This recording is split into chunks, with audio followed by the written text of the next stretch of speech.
Good afternoon, and welcome back to the Discuss with Russ program. I'm Russ Rivera, founder and president of Voice Wealth Management, and welcome to our 13th episode. Hopefully it'll be quite lucky for us. And my guests this afternoon are Lauren Enea and Stella King of Enea, Scanlon, and Sirignano LLP. Our topic this afternoon is, Are You Prepared? Long-Term Care and Estate Planning. For those of you tuning in today for the first time, the Discuss with Russ series has focused on helping you get through the COVID crisis and start thinking and planning for what the world might look like as the crisis dissipates. Now that we can leave our homes and see each other face to face again, as Long Island now hits phase 4 and New York has begun phase 3, we want to help you anticipate possible responses in society's behavior so you can be most prepared to succeed. My firm, Voice Wealth Management, primarily works with entrepreneurs, young professionals, and their families to help them get the most out of their money. While I am a chartered financial analyst and certified financial planner, many also see me as their personal CFO and financial therapist, recognizing the psychological power of money in addition to using short-term and long-term planning to help you get the most out of every dollar you earn and use. Now on to our guests, Stella King and Lauren Enea. Stella and Lauren are associates at Enea, Scanlon, and Sirignano in LLP in White Plains, New York, that concentrates its practice on elder law, wills, trusts, and estates, Medicaid planning and applications, guardianship proceedings, and special needs planning. Lauren graduated summa cum laude from Pace University School of Law following a BS in Business Management from Quinnipiac University. She's admitted to practice in New York and Florida and is on the executive committee for the New York State Bar Association Elder Law and Special Needs Section. Stella received her JD from Hofstra and was awarded a pro bono program certificate for her commitment to improving access to the legal system among members of underrepresented groups. She's admitted to practice in New York and New Jersey. As for housekeeping issues, there is a Q&A tab for asking questions, so please use that button to ask questions of our panelists. And this web show is being recorded, and of course also on Facebook Live, and we will tell you later how to get a recording of the program. And with that, Stella and Lauren, welcome. Thank you, Russ. Thanks for having us.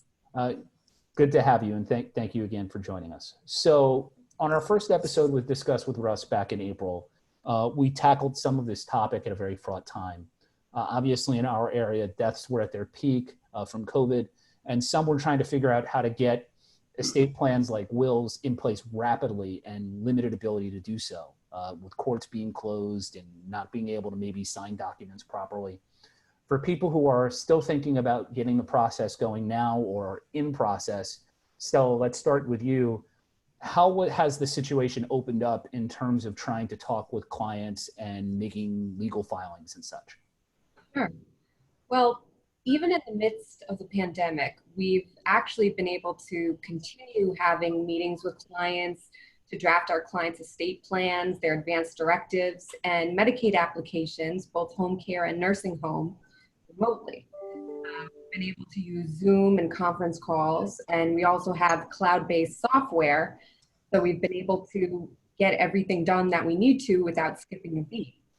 From any computer or location, we have access to all of our files. So there's a lot of positive that's actually come out of the pandemic. A lot of our clients have become a lot more comfortable with Zoom. We've been able to notarize certain documents remotely in accordance with Governor Cuomo's executive orders. And the courts are now allowing certain conferences that used to be required to be in person to be held via Skype.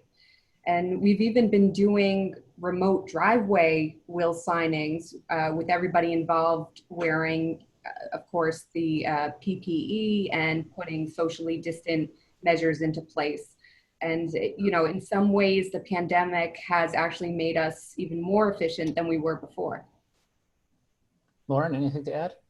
Yeah, I mean, it has definitely been a whirlwind. I think all aspects of business, especially in the legal field, have sort of had to pivot during this time. especially as estate planning attorneys and transactional attorneys, we are notoriously behind when it comes to technological advancements. Luckily, a lot of us had already used cloud-based softwares and were able to work from home during, the March and April months, and even going into May when we weren't able to get into our offices. Luckily now, some of us are back in our offices, at least part-time. But, getting the documents done for clients, we really were able to continue to do so. And a lot of it is what the clients are comfortable with. Some clients are adamant in that they're staying at their homes and they do not want to sign their documents in person. They don't want to do a remote signing either until all of this is done. Others have been comfortable doing the socially distant outdoor signings.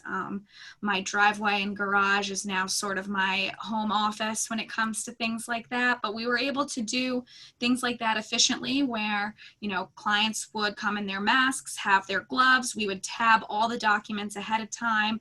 I would stay 6 feet or more away, and we would be able to get documents executed for our clients throughout.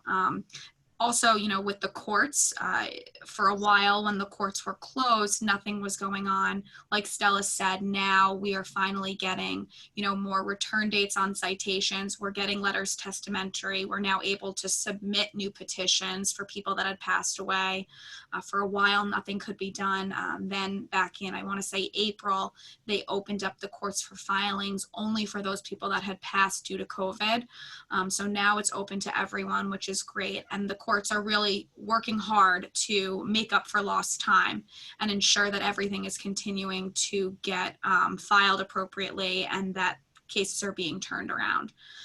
The court system in New York has been using something called Skype for Business to do virtual appearances or do things via telephone conference, Zoom conference, or just by mail. If something can be done by mail, an actual in-person appearance is not necessary. So we've definitely pivoted throughout this, and our clients have as well. I need to give a big kudos to the senior population for learning what Zoom was with the rest of us and getting on board for these new types of meetings via Zoom, because it's really the way that we can continue to connect in a personal way with our clients. Fair enough. And I'd been using Zoom. It's like Zoom as a business tool obviously became something new as this, but some of us had been doing, talking about the senior population, had been probably doing FaceTime with their grandkids and whatnot. Yep. So it's not like the whole idea of doing video calls was so new. It might have just been. No, not at all. But in certain businesses, like, to be honest, I don't think I've ever had a Zoom meeting until March with a client.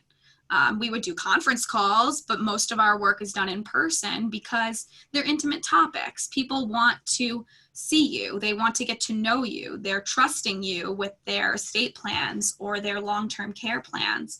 So having that personal relationship is important to our clients. Of course. So even as the crisis has quieted somewhat, at least locally, the additional risk has led many to consider taking care of these estate plan issues, right? Like, obviously you've had some people who have said, I've got to get something done, and went out and did things because they were in an at-risk population. But what are some of the circumstances that causes people, particularly those younger, 30 to 50, to consider thinking about these issues, Stella? Yeah, I think that the pandemic has forced people of all ages to begin thinking about their mortality, to say, what will happen if something happens to me, if I die from COVID, if I get into a car accident, if I become incapacitated. It's forced people to confront the difficult but essential questions like, where will my assets go when I die? To start to think about, how can I control who does not inherit my money? Who do I want to handle my financial affairs or make medical decisions for me if I'm no longer able to do so myself? Death and illness are unfortunately a part of life, but these are events that lead people to consider these issues. And in the same vein, but on a happier side of things, marriages and births are also life events that guide us toward this type of thinking. We want to make sure that our loved ones are taken care of no matter what. And there are ways to do that. So all of those times, life stages are perfect times to get one's affairs in order. Lauren, Yeah. anything Well, to I add? mean, I always tell this story, but Enea, Scanlon and Surignano is a family-owned business. So I've always considered myself at times a shoemaker's kid that goes without shoes.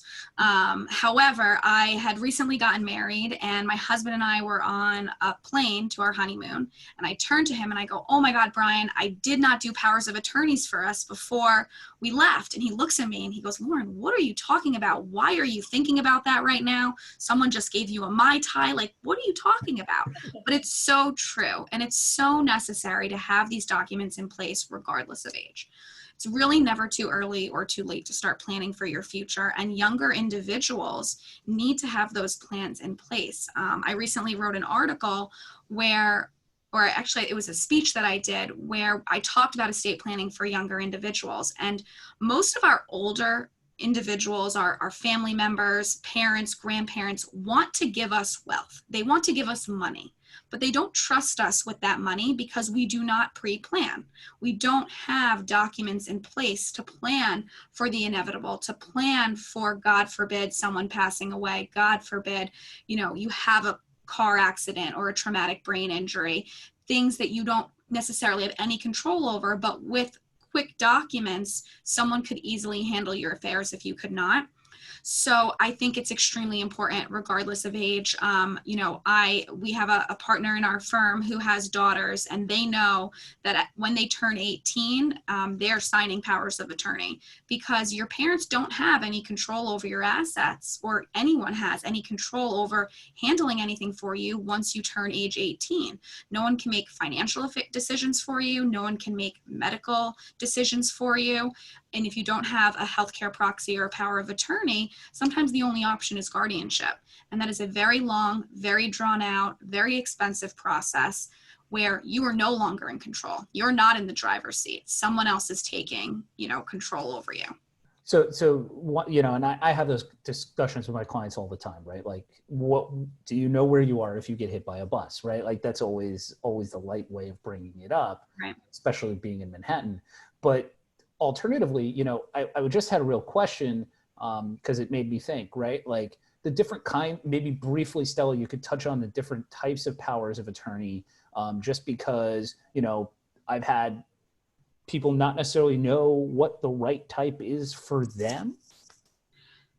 Well, we always recommend, a durable power of attorney with broad gifting powers. And, the reason for that is because you want your loved ones to have the ability to gift your assets if they need to in order for you to get on Medicaid or to do estate tax planning or things like that. I mean, choosing an agent under your power of attorney, it should be somebody that you really trust. But we think that it's very important to make sure that our powers of attorney that we draft are as broad as possible, because you don't want your loved ones to be handcuffed when, if you become incapacitated. You want them to be able to do everything that you're able to do by yourself. Now, on the flip side to that, Go ahead. sometimes people are not comfortable with that. Like if you told me even at age 30, 29, why am I aging myself? If you told me that I needed to give someone a power of attorney with super broad gifting powers, which I have, but it's a lot of control to give someone else. Like, what do you mean I'm giving someone authority to gift away my assets? What do you mean it is a valid document now? I only want it to be valid if something happens to me. That's the type of power of attorney where something becomes valid only if you're incapacitated, is something called a springing power of attorney.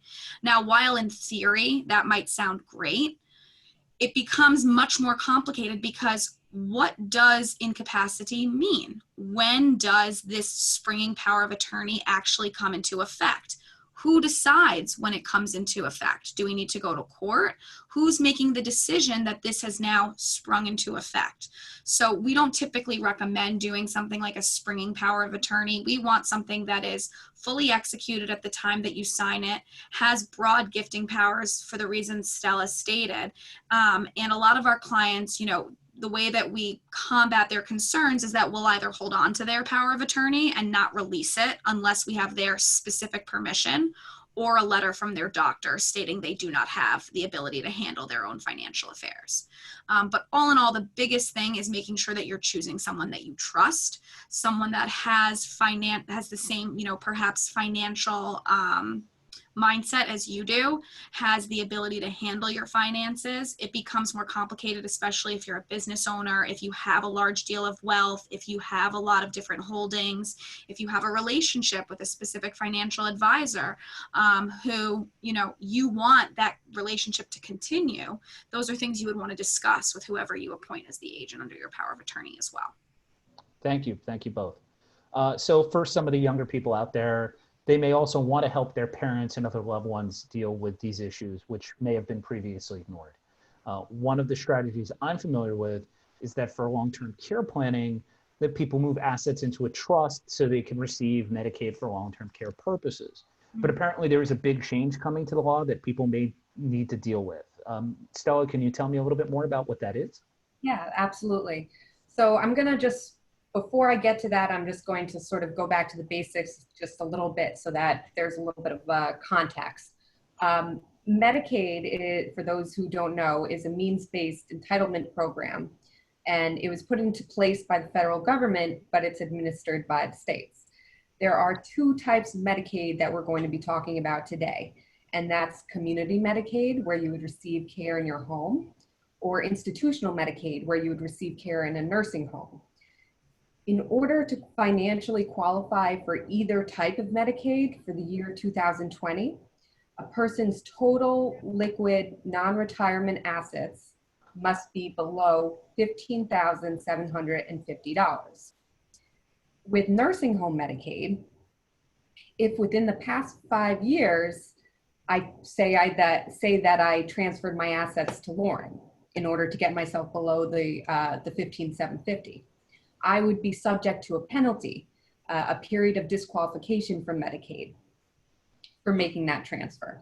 With home care Medicaid, right now, applicants are free to transfer their assets out of their names in order to financially qualify for Medicaid without a penalty.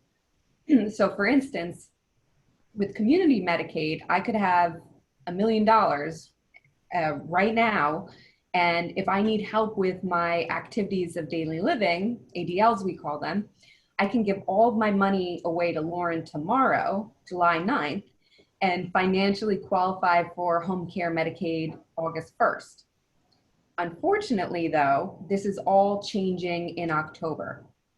New York State has recently imposed a new 2.5-year look-back period for home care Medicaid, meaning that Medicaid applicants who transfer their assets out of their names on or before October 1st, 2020, will be subject to a penalty or disqualification period similar to nursing home Medicaid.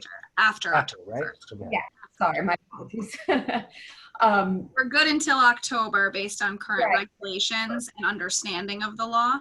But after October 1st, they're starting a 2.5-year look back period. Yeah.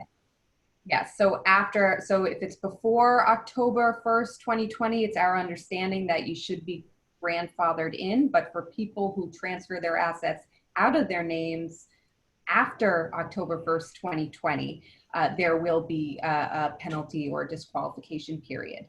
The penalty is determined by taking the amount of money that was gifted and dividing it by the regional rate for nursing home Medicaid within the county that the applicant is applying.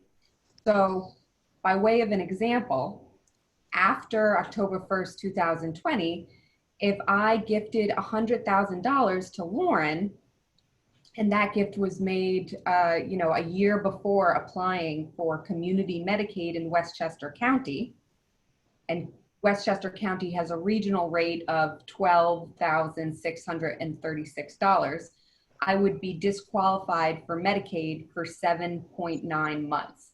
So that's taking the $100,000 that I gifted, the amount of the gift, and dividing it by the regional rate of $12,636.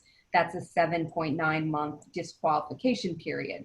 Right. And that gift that Stella was talking about of 100,000 would be hypothetically occurring after October 1st, 2020. Correct.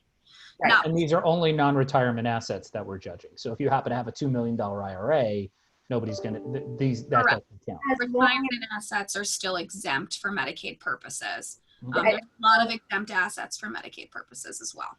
Right, as long as those retirement accounts are in pay status. And You're getting your required minimum distribution. correct, right. There's a lot of intricacies when it comes to Medicaid. We'll try not to bore you with all of them. The biggest point that Stella was trying to make is that, if you have not done any long-term care planning, or if you require care at home, such as you need assistance with walking, dressing, bathing, light housekeeping, you have difficulty getting dressed in the morning, you have forgetfulness or dementia or Alzheimer's, and you need someone to care for you in order to ensure your safety, and you have not yet applied for Medicaid, you may want to consider doing so before October 1st, 2020, because after October 1st, 2020, you will have to deal with this 2.5-year penalty period if assets need to be transferred. There are certain exemptions. If you have a surviving spouse and you can move assets to your spouse, this penalty period may not apply, but it is really on a case-by-case basis. So we just urge those to reach out to a elder law attorney in order to speak about these issues and potentially apply for Medicaid during this period. And now is really a great time to apply for it too, not just because of the look back period that's coming in October, but also I think that because of the pandemic, we've seen, the Department of Social Services has been a lot more, lenient with Medicaid applications and the documentation requirements. So it's a really good time to get on Medicaid right now. Right. We've seen that they're doing things very quickly, which is wonderful. You can attest to a lot of documents. So they've been very understanding that if you can't get to the Social Security office to get a copy of your Social Security card, you can write an affidavit to that effect. They may require it on recertification or at a later time, but you can attest to certain items of proof that need to be typically submitted with the application. So it's been a world of help during this difficult time. Cool, thank you. So if someone didn't have this emergent need that you're talking about to consider long-term care planning, when is the ideal time in life to consider these actions you're describing, right? Should someone be looking at it age 60, age 70? So for example, my stepfather, we had a will done for him about 5 or 6 years ago, but we did not do any of this long-term care trust planning, things like that at that point. And he's, I think 72, 73 right now. What is it? And if it's not age-based, what other markers would be signals to do something, Stella? Yeah, well, unless you have a pre-existing condition, we do recommend considering long-term care planning around age 70. That being said, as Lauren mentioned earlier, it's never too early to be proactive. And as the recent COVID-19 pandemic illustrates, there are no guarantees in life. And having a last will, a power of attorney, healthcare proxy, and a living will is something that every adult, regardless of their age, should really have. Right. And specifically with the long-term care planning, which is really giving money away. When we say long-term care planning, we're talking about, either you've purchased long-term care insurance, you have enough money where you are going to self-fund your possible care, or we're talking about Medicaid. And when we're talking about Medicaid, as Stella illustrated, there are penalty periods. And in order to start those penalty periods, you need to give money away. You need to take assets and put them out of your name. So you can give them to your child directly. You could put them in a trust. And you can make completed gifts for tax purposes or incomplete gifts for tax purposes using something called a Medicaid Asset Protection Trust, which is what most of our clients choose to use. And when they gift assets to this Medicaid Asset Protection Trust, what they're doing is they're disqualifying themselves for nursing home Medicaid for that 5-year period. And then after those 5 years have lapsed, the money in the trust is fully protected. Medicaid can't touch it. They can't use it to against you for the cost of your care, stating that you have too much money. It's as if it doesn't exist from a Medicaid perspective. So clients think that's great. However, you have to give up control. You no longer own this money. For tax purposes, you do, but you no longer have control over the assets the trustees of your trust do. However, we find that sometimes clients are much more comfortable putting money in a trust where we can give them specific items of control than giving the money outright to children, where the children can then use the money, or it can be available if they have any creditors. If something happens, there's much less control over the money than in a trust where the money's really supposed to just sit there until mom and dad pass away, and ensure that that money is protected. Especially in Westchester and the surrounding counties, we have a lot of, senior citizen individuals who have worked very hard to create a nice nest egg for themselves. They've worked their entire life. They've accumulated wealth.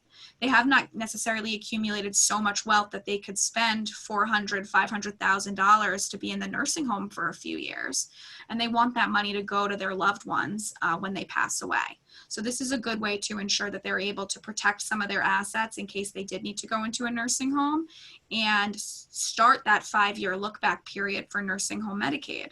The age 70, of course, is flexible depending on the person's condition, pre-existing conditions like, do you have heart disease? Does that run in your family? Do you have family members with Alzheimer's, dementia? Is that something you're worried about? Do you have certain medical issues, diabetes, etc. already, where you may need care in the future earlier than someone else? In the past couple of years, we've had quite a few cases of early onset dementia where, unfortunately, we've had to do these types of trusts for people in their 40s or 50s just because we know that by age 60, they may need 24-hour care. So it's really, dependent on the person's situation.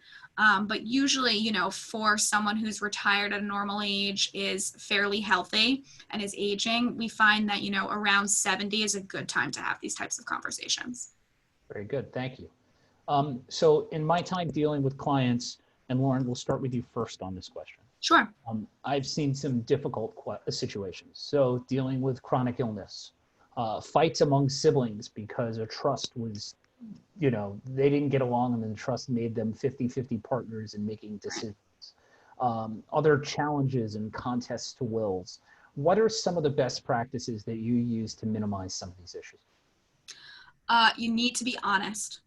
Honesty is the biggest thing when it comes to dealing with the interfamily issues that arise in the estate planning realm. When mom and dad come in and they say, my 2 kids don't really talk to each other, but I want them to do everything together because that'll force them to have a good relationship. While in theory, that might sound like a great idea, in practice, we wind up with a typical situation like you just said, Russ, where brother and sister still do not get along. Mom and dad passing away did not help that.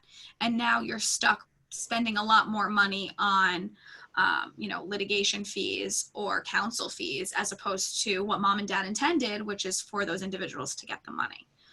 So I think having an honest conversation with your attorney as to what family issues are, apparent, is very important to ensuring that they're minimized. I think being honest with your families as well. A lot of the time people do not want to discuss their estate plans because they don't want their children to know, what they were receiving. They want to keep total control over their assets. While I think that's appropriate in certain situations, I have clients where every Thanksgiving, and I kid you not, I have a client who does this. Every Thanksgiving, he does an overview of his estate with his family. This is how the money is held. this is who my power of attorney is, this is who the executor under my will is, these are the gifts I made this year. So everyone is on the same page and everyone knows what's going on. There's no surprises. A lot of the times the biggest issue that arises when mom or dad passes away is that there's surprises that come up. Well, I thought that you told me I was going to get the engagement ring. Why is Susie wearing it instead? So I think honesty, I think transparency is very important when it comes to ensuring that your estate plan is ironclad. There's also certain things that can be done within the documents themselves. So no contest clauses. If you're concerned that children are going to become upset because of either an unequal distribution under the will, or even if someone is going to be upset because there is an equal distribution under the will and someone thinks they're entitled to more, having a no contest clause in that will may be necessary, where you're ensuring that if someone does contest your will, they're doing so at potentially their own peril if they lose, meaning that if they were to lose, they get nothing. So it depends on the situation, but I think honesty is really the biggest thing. Stella, anything else? Well, from a Medicaid perspective, I would only just add that, sometimes it's helpful to bring in a geriatric care manager. If, siblings or family members can't agree on whether mom should be on home care Medicaid, whether she should be on nursing home Medicaid, whether she needs to go into hospice, things like that. So, we have a lot of great contacts with geriatric care managers who are just excellent. I mean, a lot of them have nursing degrees. They really can also provide some outside perspective, objective perspective when there's a lot of discourse between family members. So we do work with them as well. So yeah, thank you. Just so everybody who's listening knows, again, we do have the Q&A tab in case you do have any questions. We're not fishing for them, but if you do have them, use that as opposed to the chat area. So again, we're here with Stella King and Lauren Enea of Enea, Scanlon, and Sirignano. And continuing along, I want to say one of the other situations we've discussed with has to deal with guardianship. And while I've heard it and I kind of understand what it is, and I'm in the business, I'm not completely clear. So can you tell people who are watching out there what that is and how someone ends up in that situation, Lauren? Sure. Yeah. So a guardianship proceeding is a proceeding where someone is petitioning to obtain control over someone else's financial and potentially medical or personal decision making. There are two type of, I guess there's three types of guardianships in New York that you're typically talking about. You're talking about guardianship for a minor. So if parents pass away or a separate guardian needs to be appointed for a minor, there are guardianships for minors. There are something that's an Article 17 guardianship. There's something called an Article 17A guardianship, which is a guardianship for an intellectual or developmentally disabled individual. And typically those disabilities need to be onset before age 18. So it's for someone who was disabled as a child, has now turned age 18, and mom or dad can no longer make their decisions for them. So this guardianship is available for those parents to continue to act as that person's guardian. With our elder law practice, we're looking at Article 81 guardianships, and that's the type of guardianship where someone really didn't do planning and now they have dementia and no one can access their financial affairs, no one can make medical decisions for them. Or we're talking about a situation where someone has been in a severe accident, they're no longer able to handle their own affairs, had a stroke, have a traumatic brain injury, and maybe younger, but need a guardian appointed. The way that the process works is, it's a court proceeding. So typically there is counsel appointed for the alleged incapacitated person. Someone else is petitioning to become that person's guardian. And, it's a difficult process. It's, you're essentially stripping someone of their autonomy. You're taking away their rights to make decisions for themselves because they either can no longer do so, or they no longer have the capacity to do so properly for themselves. I like to avoid guardianship at all costs because it is a difficult, situation, and healthcare proxies, powers of attorney in most situations, especially for those who are elderly, who it's more of a disability or diagnosis that came on later on in life, or some sort of emergency situation that occurred. If they had done the pre-planning to have a healthcare proxy and a power of attorney, a guardianship oftentimes is not needed, especially if those documents are broadly drafted enough. I always like my clients to be in the driver's seat, like I said. So if they're taking the time and meeting with an attorney to draft these documents, and if they're never used, great, that's the goal. You never want to really use them. But if something happens and you have them, that means that you've made the decision as to who is making those financial decisions and medical decisions for you. You're not leaving it up to a judge. Stella? Yeah, I mean, I think Lauren summed it up. Fair enough. Fair enough. Go ahead. Oh, I was just going to say that, it's guardianships are very time consuming. It's expensive. It's just so much better for everybody involved to, nip it in the bud and execute a power of attorney in advance. And then you can avoid all of that. I mean, there's certainly situations where it's necessary, certain psychiatric situations, or if someone really cannot even execute a power of attorney to begin with, such as with intellectual and developmental disabilities. But especially for your elderly population who has Alzheimer's or dementia, having a power of attorney drafted at a time when they are still able to really can avoid quite a bit of, family conflict and time and money as well. Yeah, so you just brought up the next transition. And by the way, again, we have the Q&A tab if anybody has any questions. How do family members get involved in either helping or preventing a guardianship scenario? So you specifically mentioned, fights among siblings, as did I. What can family members do to avoid having to go essentially to a judge and say, hey, you make the decision? Well, I think having candid conversations with their parents about whether or not they've done any estate planning is a really good first step. It doesn't need to necessarily be an awkward, long, drawn-out process. It can be, hey, I listened to this great webinar the other day on estate planning. I was just wondering, have you ever done any? I'm planning on going to see an attorney. Do you want to come with me? Or I'm going to see an attorney. They drew up these documents. They quoted me this price. You've done this. Does this sound right? And it's more so having a fluid conversation with parents about things that they may want to consider talking about and doing.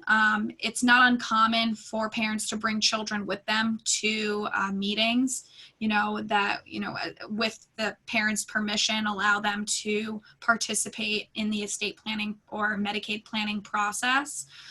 Because when at the end of the day, you're going to be relying on these children to one day potentially handle everything for you or wrap everything up when you pass away. So that is how they get involved. On the flip side, sometimes, especially with guardianships, children get involved because they notice that mom and dad are declining. They notice that something is happening, a change has occurred, and mom and dad can no longer take care of themselves. So sometimes it comes to that point where children are coming to us to say, listen, I think I need guardianship over my mom. She doesn't have capacity. She doesn't know what day it is, what year it is. She can't recognize me. She's giving money to, the mailman, this person, that person, or she can't find the money in her purse and thinks someone's stealing it. There's a bunch of different situations that occur. But yeah, hopefully that answers your question, Russ. Fair enough.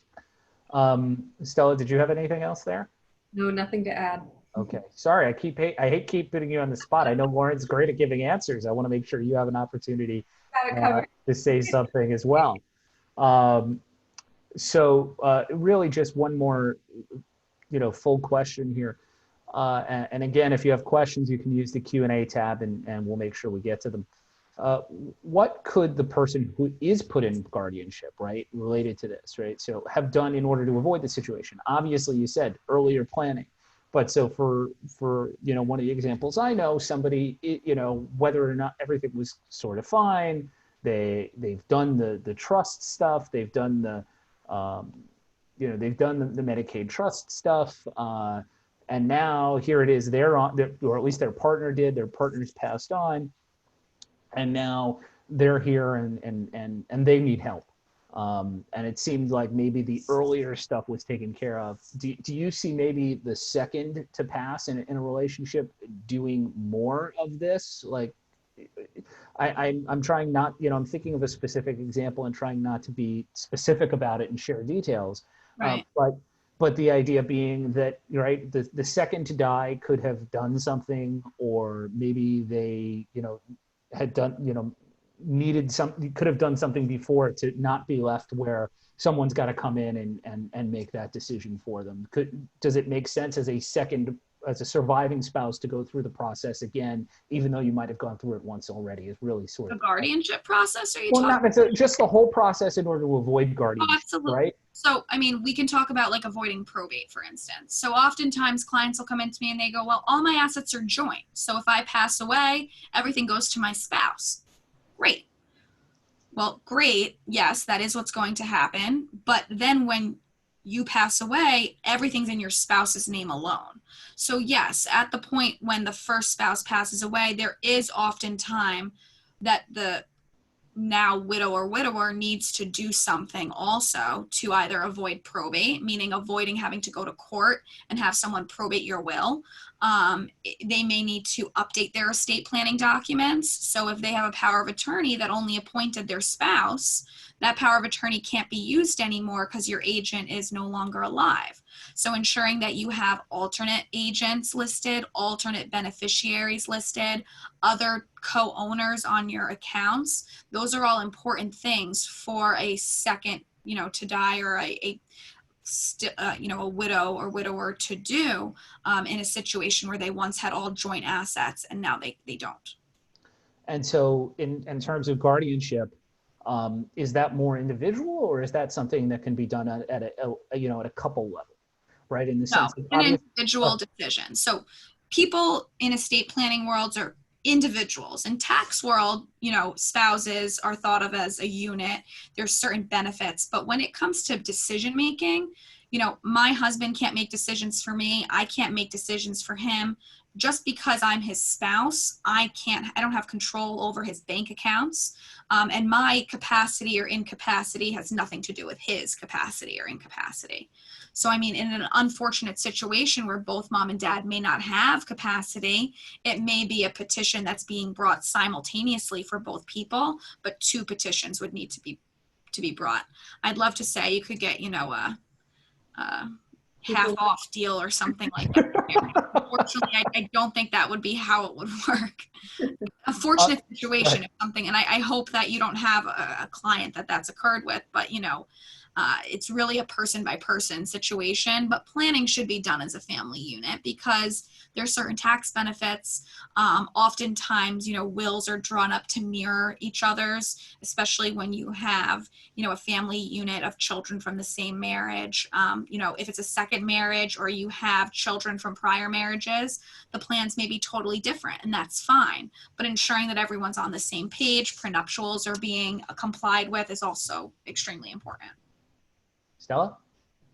I have nothing to add. well, we'll start. Let me just check and see if we have any questions. We don't at this point. So in terms of final statements, Stella, we'll start with you. If there's anything else you wanted to add or say in terms of the conversation, in terms of at this point.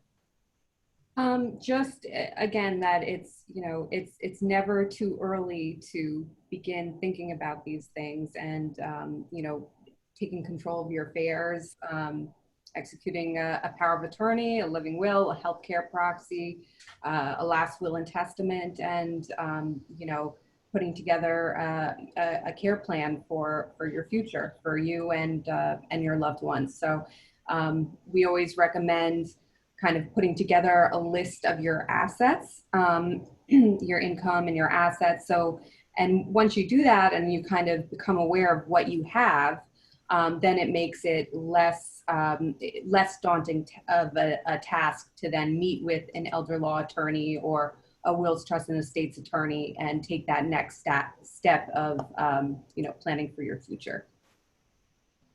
Lauren? Yep. I mean, my motto has always been it's never too early or too late to start planning for your future. That being said, just because you planned once does not mean that you never have to plan again.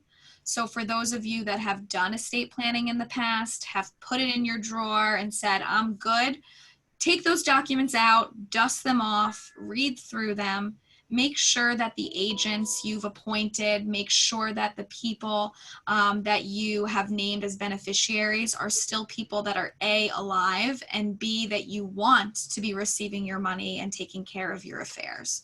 You know, a will that you did when you were 30 and had minor children may be very different than the will you would want to do now. There's also been updates to the law. The New York power of attorney changed dramatically about 10 years ago. So if you haven't updated your documents in over 10 years, I recommend doing that at this point.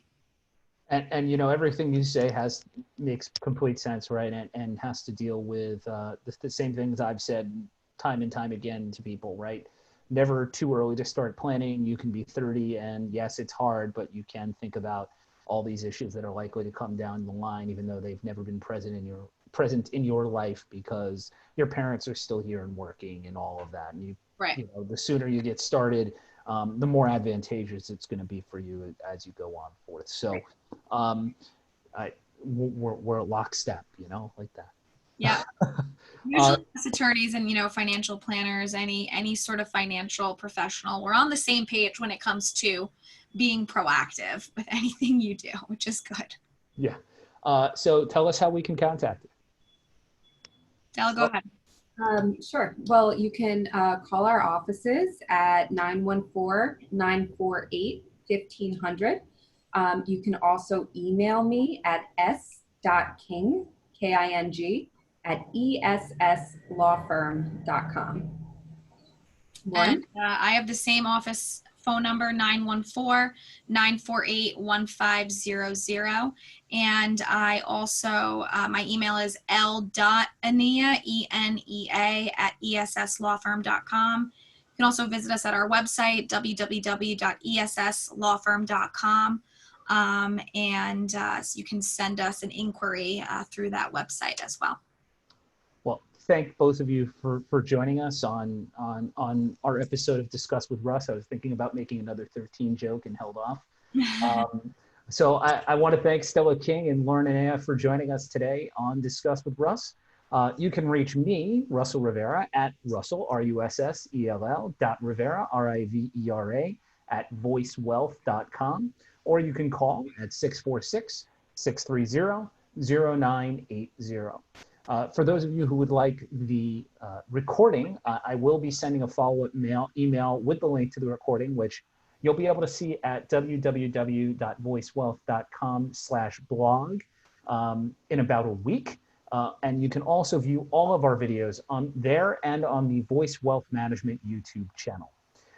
Looking ahead, next week on Wednesday, July 15th at 2 p.m., we'll be joined by Michelina DeCibio of Let Us Be Good to talk about maintaining your health through the summer and the second wave and the fall and all of that for you and your family in the current age. And July 22nd, we're planning a special episode, but that's not confirmed yet. But on July 29th, we will have psychotherapist Justin Leoy to discuss how kids and families are handling the crisis as well. If you'd like to register for any of those webinars, reach out to me again at russell.rivera@voicewealth.com and check your email inboxes for registration emails. Thank you for joining us, and we'll see you next time. Thanks so much, Russ. We appreciate it. You're welcome.